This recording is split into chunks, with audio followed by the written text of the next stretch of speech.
Hello and welcome everybody, this is Aprilia and thank you for watching this video about NBA 2K14 Big Man in my career mode.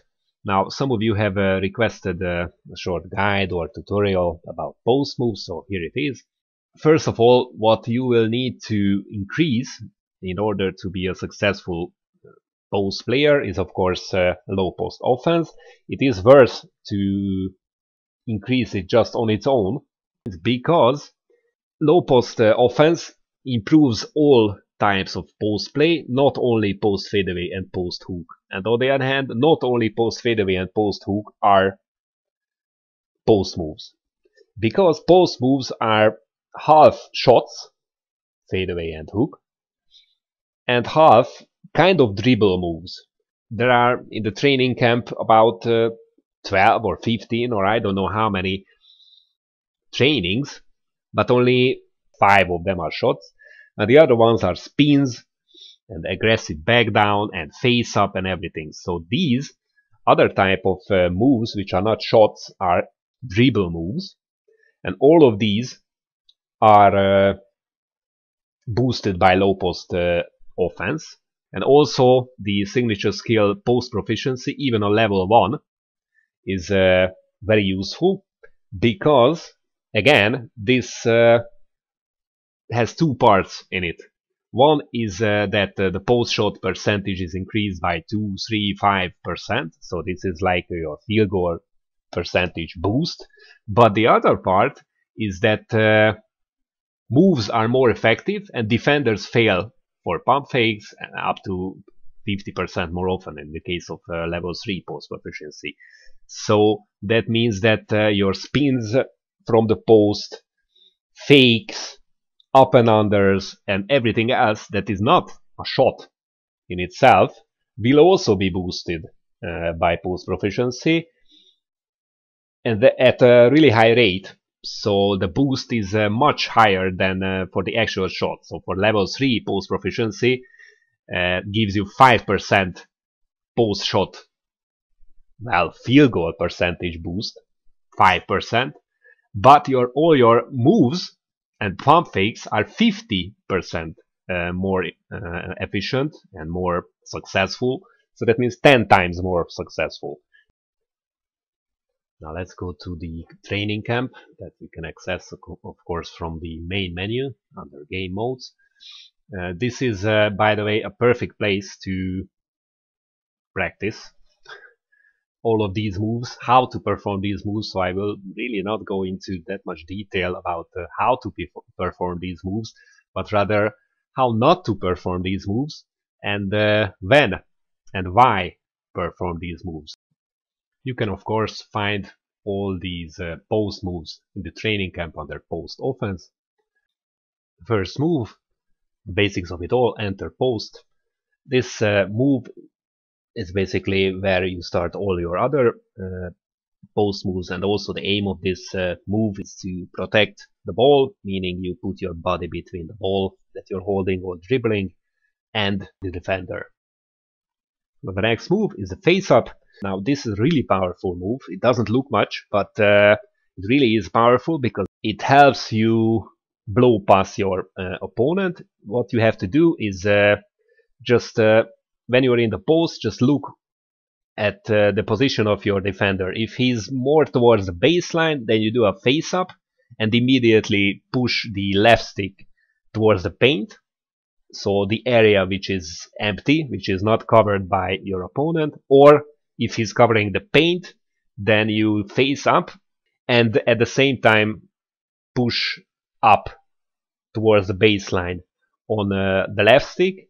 And what this move gives you is like a one-step advantage, meaning that you will turn towards your opponent and immediately run past him and hopefully do a fancy dunk.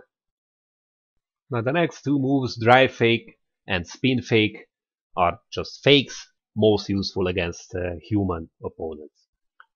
The next move, aggressive back down, is especially useful after you set a successful screen and have a mismatch as a result. And in this case, you will most probably be the heavier, stronger guy, and you will have no problem pushing your opponent right under the basket. Just watch out for charges. The next 4 moves in the training camp, drive to key, drive to baseline, hook drive, and quick spin, are just 2 variations of 2 moves. Drive to the key and hook drive are the same, but drive to the key is with a button press and hook drive is with a semicircle on the right stick, and drive to baseline and quick spin are exactly the opposite. So again, button press variation and anti-clockwise or counterclockwise rotation on the right stick, variations of the same move. I again really like this move. This move again is boosted by post proficiency and low post offense. So this, if you watch my movies or watch my videos, you will see me using this a lot, because again you will be running towards the basket and score hopefully a running dunk, which should be really spectacular. When to use which one, of course, so it's basically the same move, you just turn left or you turn right. The selection of between the two is of course dependent on your opponent's positions. Post hop and post drop step, again variations of the same move, only to the left or to the right, meaning towards the key or towards the baseline. You just take a little jump and then automatically take a jump shot. I personally don't really use it, but it's up to you. Next up is the post hook. You have to be inside the paint, dribbling the ball, and then push up left for a left-handed hook and push up right for a right-hand hook. I always prefer to select the direction so that I'm always pushing up and towards the basket. So if I'm on the left, then I push to the right.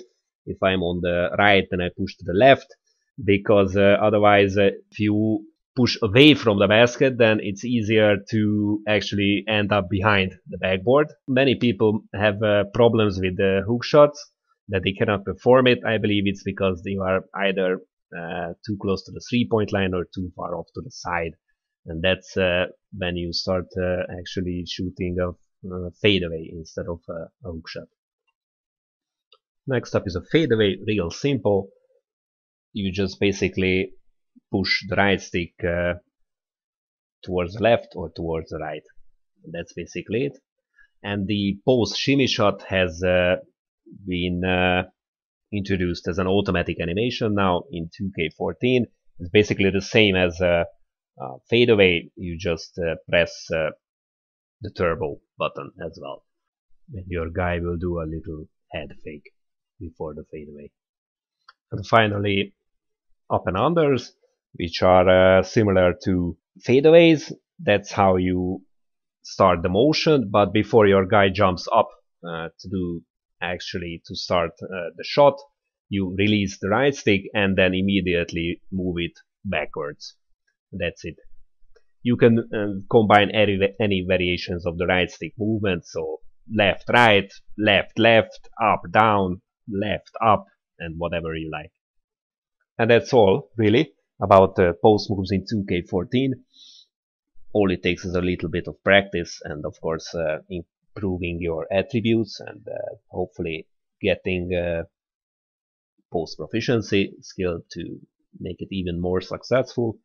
So I hope you really liked this guide. I hope I could help, and I'm really happy that you asked me these questions. So if you have any more questions or if you would like more guides, then I will be happy to do them. I will do very soon a short guide about the Legends training camp, so look out for that, and of course some gameplay about my with my player. So I hope to see you next time.